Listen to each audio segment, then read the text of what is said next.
Ce cours est dédié à l'élévation de l'âme de Sarah Bat Zahira Zichona Livracha. Chers amis, j'aimerais vous dire un secret. Le Rav Shlomo Wolbe, très connu en Israël, en France aussi on entend parler de lui, l'auteur du Aléchour.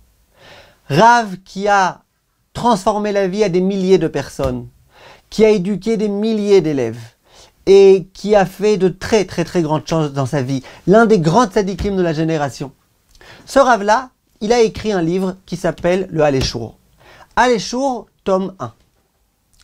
Et ensuite, dans sa vie, avec tous les cours qu'il donnait dans les yeshivot, etc., il a écrit encore beaucoup de choses. Et il avait un deuxième livre, un tome 2, qu'il avait prévu de ne pas sortir, de ne pas éditer, jusqu'à sa mort. Et le Rav Reuven Lechter, qui était l'un de ses élèves les plus proches, il raconte, il dit, moi j'entrais chez lui à la maison, je les voyais ces feuilles, il avait plein de feuilles qui étaient comme ça dans un classeur, très organisé, tout était déjà mis en place pour que le livre puisse être édité. Simplement il y avait écrit dessus, ce livre sortira après ma vie, Bezrat Hashem, après ma mort. Simplement il était écrit, ce livre sortira après ma mort, Bezrat Hashem, quand j'aurai 120 ans. Très bien. Dit le Rav Lechter, nous savons tous très bien que le Aléchour Chelek Bet, le tome 2, est sorti du vivant du Rav. Et Baruch Hashem qu'il est sorti du vivant du Rav. Parce que le Rav Lechter, il témoigne, il dit il y a plein de choses qui étaient écrites dans ses écrits et qu'il a retirées. Il y a plein de choses qui n'étaient pas écrites et qu'il a rajoutées, qu'il a justifiées, qu'il a transformées. Donc heureusement que c'est du vivant du Rav que ceci a été fait. Il dit mais c'est de son vivant. Comment ça se fait?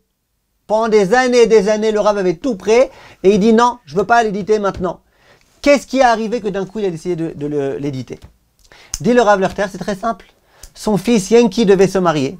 Il avait besoin d'argent, le Rav. Et donc, il s'est dit, je vais éditer le livre, comme ça je pourrai avoir un petit peu d'argent.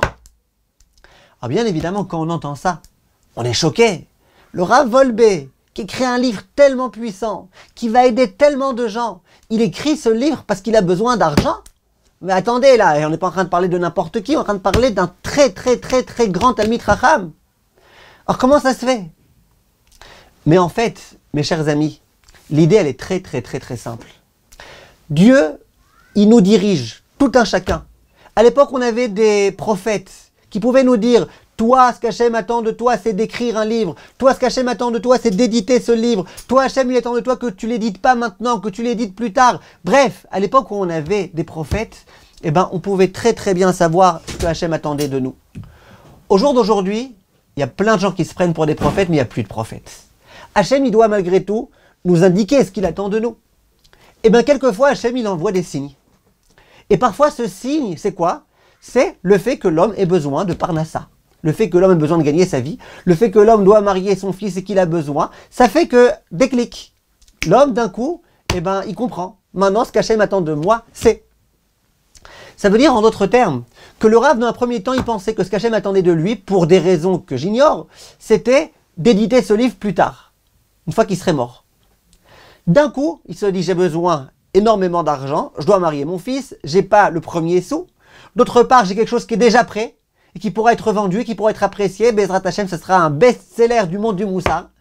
Et ben voilà, c'est peut-être l'occasion. Et de cette façon-là, il a compris que ce qu'Hachem attendait de lui à ce moment-là, c'était précisément d'éditer ce livre. Et donc, c'est la raison pour laquelle il a édité ce livre à ce moment-là. Il faut comprendre, mes chers amis, que si je vous raconte tout ça, et si je vous explique tout ça, c'est pour essayer de comprendre. Akadosh Baruch Hu, il a des projets pour nous. Et il nous donne des directions dans notre vie.